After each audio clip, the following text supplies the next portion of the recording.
Hi guys, it is Aoife from Fred VC Died Laughing and I'm here with a weekly wrap up. I got so many books read this week and the first book I finished reading was Circe by Madeline Miller. Circe follows the story of this daughter of the Titan, the god Helios, who is kind of the god of the sun or the Titan of the sun, and she is immortal and she has these kind of magic witchy powers. And Circe is kind of a character in Greek mythology that has come up a lot in like different heroes' stories, but there hasn't been that much, I think, actually published about her or that people know about her and about the story of her. This is kind of the story of her her childhood and her growing up and her, you know, eventual banishment to this island where she's completely alone, and then she starts kind of becoming this really big important person in hero stories, heroes like Odysseus and Daedalus. This is a really great twist on kind of the mythology that I already kind of know from just reading a few of the stories when I was growing up, and I kind of known the name Circe before, but I hadn't really known that much about her. I did know a lot of the heroes that came into this, such as like Odysseus and Daedalus, and I'd heard about Helios obviously, and then Zeus and everyone like that, so I did know all those characters particularly well. But I really enjoyed this tale of Circe and this tale of this immortal woman with this power, while at the same time she's weak and she's strong all at the same time in this book, and just the way her story is told is just so beautiful. And I just really enjoyed everything about this book. I enjoyed the relationships she had. I enjoyed the lovely relationship she had with people, the kind of tumultuous relationships she had with other people like her brother and her sister, who were all quite conniving and aren't very good natured, and she seems to be quite pleasant, but at the same time she doesn't take too much shit. She's able to turn things around, and she is able to. At first she seems like she's really meek, and she has this amazing character development where she becomes this really strong person, able to really able to stand up for herself and for the people that she loves, and she's able to like stand up to some really powerful scary characters. And yeah, I just really loved her, and by the end the story is really kind of bittersweet, and I just loved the endings of it so much. There's literally not much I can say about this book, to be honest, except that I really loved it and I gave it a 5 out of 5 stars. The next book I finished was an audiobook I was reading, and it was Reclaiming Our Space by Feminista Jones, and this is an audiobook written by Feminista Jones, just kind of about black feminists and black feminists on Twitter, and how things that they've kind of started and talked about in social media, how it has helped kind of the black feminism movement come from. The tagline of the book is how black feminists are changing the world from tweets to the streets, and that's basically what it is, and it's just told in this really good way. There's so much about it that I feel like I didn't really understand before. I feel like I've got a really bigger understanding of what it means to be black and to be a feminist, and the struggles that black feminists do have to go through. And I do think I learned a lot from this book, and it was a really good audiobook, 100% recommended audiobook. It wasn't too long, but I did find that like the chapters I feel like were broken up really well. There was some focusing on like black feminists and the men in their lives. There's others about black feminists who are mothers and the role of motherhood and the role of motherhood within a black community. I really enjoyed this. I really would recommend this for everyone. As I said, I do feel like it really opened my eyes to some things I hadn't thought about before, and I definitely have a whole new respect. I gave this a 4 out of 5 stars, really enjoyed, and as I said, the audiobook is excellent and I would recommend picking it up on audiobook as well. The next book I finished was Enchante by Gita Trelease, and this is a book I got in exchange for an honest review from McMillan, so a big thank you to them. This is a book, a historical kind of fantasy-esque book set in 1798 in Paris, so it's just ahead of the storming of the Bastille and one of the many French revolutions, and it's around the time of Marie Antoinette, and we are following this girl called Camille. She's struggling to basically look after her family. She has an older brother and a younger sister, and their parents have died from smallpox, and she's struggling to look after them. They're just not earning too much money, and we very quickly realise that Camille has these kind of magic powers, these kind of glamour-esque kind of powers, where she's able to maybe glamour some things into metal and make them into coin, but her powers don't seem to be like really strong. But then she ends up like she's basically in this really tight space, and she ends up deciding that she's going to try and do some gambling and do some card tricks with her magic, and kind of do a bit of glamoring with card tricks to try and earn more money to help her family. And she finds this dress that was left behind by her mother, this magical dress that is also glamoured, and this dress is basically like it takes blood as a payment, but it can basically transform into these beautiful dresses that the aristocrats would wear in Versailles, and eventually Camille ends up entering the palace of Versailles, and she ends up in this group of friends, and they all like to gamble with each other, and she starts obviously raking in the money because she can glamour the cards to her way, and she's able to win a lot of money.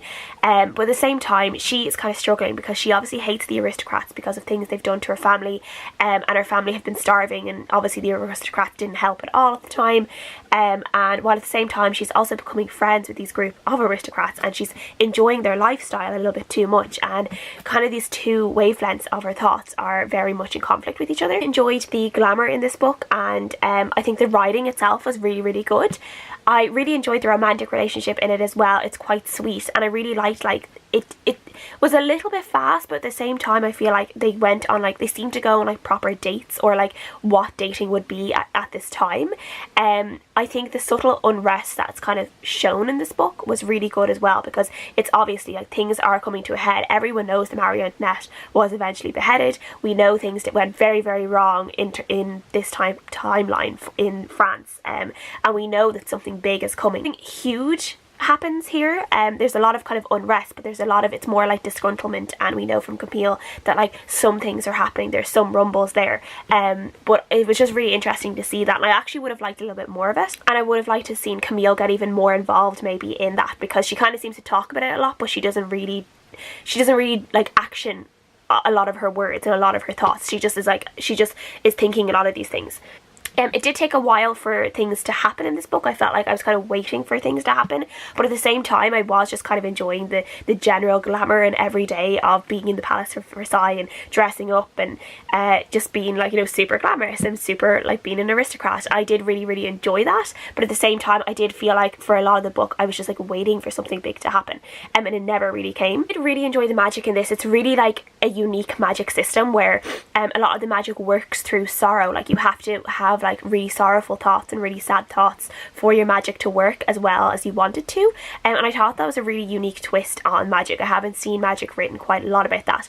I would have liked Camille to have been able to dive more into the magic and more into the history of magic, and like this is a Paris where people know that magic exists or did exist at one point. They don't know that there's so many people who can still use magic, but they knew that it existed like in the past, and I would have liked a little bit more, like to learn more about Camille's own history with her magic, not just about her mum, but like a little bit further back. We maybe seen glimpses like into her, maybe like one of her relatives past or something like that. Would have been really interesting. I would have really enjoyed that, but unfortunately that didn't quite happen. And yeah, so overall I gave this a 3 out of 5 stars. I think it's pretty strong for, I'm pretty sure this is her debut novel as well. I think there's a lot of really great elements there. I just wish that a little bit more had happened in the book. There would have been a little bit more action, but I did quite enjoy reading it overall, and as I said, a 3 out of 5 stars. The next book I read for a thriller-a-thon, and I buddy read this with Kirsty over Kirsty's reviews, and that was The Nanny by Gilly McMillan. This is about this woman who has been living in America, but she has to come back with her daughter to live with her mum in this really fancy kind of house, this manor house that her parents own, because her parents are quite rich, and we find out really quickly this woman, her name is Jocelyn, and when she was younger she was raised more or less by her nanny Hannah, and her nanny Hannah was more of a mother to her than her own mother Virginia, and basically the nanny disappeared one day when she was very young, and she never found out what had happened. She has this really bad relationship with her mum, and when she moves back they end up finding this skeleton in the lake, and immediately Jocelyn starts wondering if this could be her nanny, if something happened to her nanny when she was younger, and is this skeleton her nanny, and things kind of start going from there. There's a lot of different characters' perspectives in this. We're getting Jocelyn's character perspective, we are getting Virginia's, we are getting the local police, so this kind of really goes back and forth. I really like this book, really kept me guessing for a lot of it. I was really going back and forth. I had no idea what to think. I had a lot of different opinions about what was going to happen. I didn't really know what. And yeah, I really will say that I started this book being very much on Jocelyn's side of things, and I really didn't like Virginia, the mother. And then very quickly I switched and I really disliked Jocelyn and I really liked Virginia. And I will say that Jocelyn is one of the most frustrating characters I've read about in a really long time. Like, I just felt she was so pathetic and so stupid. Like, just to be this woman, this grown woman who's still so hung up on a nanny you had when you were 6 years old. There was just something about it that was just really pathetic to me. And I just felt like a lot of things that happened around Jocelyn and her daughter, and things that happened throughout the book, I feel like she just was not a very good mother either. She didn't listen to her daughter when she should have been listening to her daughter, and she was just like seeing things that she wanted to see rather than what was really happening. And she was just very frustrating. There were a few times that I was reading this book and I was like literally going like this, like throwing my hands up into the air because I was getting so frustrated at her actions. But at the same time, it did give me like a semi-enjoyable experience of reading the book, where I was so into the book and so into the characters that they were annoying me like that, so that was good as well. The ending was a little bit rushed, but there were some bits of it that were quite intense as well that I really enjoyed. I give this a 3.5 out of 5 stars overall. Really enjoyed it overall. The next book I read was Babylon's Ashes by James S.A. Corey. This is book number 6 in the Expanse series. This one I really enjoyed. This one was very much action-packed from the start to the finish. Was very much on the edge of my seat because I was really worried about some characters in this one. But I really enjoyed it and I gave it a 4 out of 5 stars overall. I don't want to say too much about what happens in this, obviously, because this is the 6th book. But yeah, I did enjoy it. As I said, the 5th one is still definitely my favourite. And I have one more to read now, book number 7, and then book number 8 is out in March. So I'm really looking forward to that. And then I'm going to have to wait for ages for the next one, which is going to be annoying. But yeah, 4 out of 5 stars for Babylon's Ashes. Really action-packed, really kept me on the edge of my seat. Really enjoyed it. And the last book I read this week was also for Thriller-a-thon, and it was A Little Secret by Darren O'Sullivan. This is a mystery thriller I've had on my NetGalley list for a really long time. And this is about this man called Chris who basically wants to kill himself because his wife has died and he just doesn't want to live without his wife anymore, and he has this big elaborate plan that he's going to jump in front of this train like at this platform where no one ever is, and he's going to end his life. About to act on his plan, and then this woman comes along at the train station called Sarah, and she ends up inadvertently stopping him from taking his life.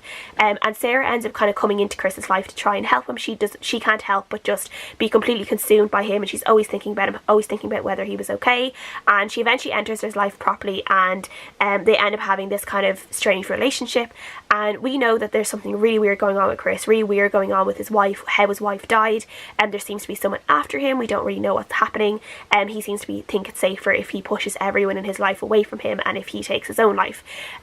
So we're trying to figure out what the real story is, and Sarah's getting closer to Chris, and things are starting to look really, really just like weird and sneaky, and we don't know who to trust. And I did really enjoy that part of this book. I gave this book a 3 out of 5 stars overall, and I will say I found there was just so much of it that was at the train station at different points, and where Chris was thinking about killing himself, and he had this big plan about how he was going to jump in front of the train and all of this. And at first I didn't think I was like affected by it, but then I was like, I basically read this book in one day yesterday, and then I was at the train station and I just like kept thinking about what he was thinking, and because I was at the train station as well, and I just found myself a little bit, I wouldn't say upset about it, but it was definitely kind of playing in my head. And I feel like if people had a little bit like have experienced maybe thoughts like that before, this could really affect them. And I'm not sure if his mental health was dealt with as well as it could have been in this book.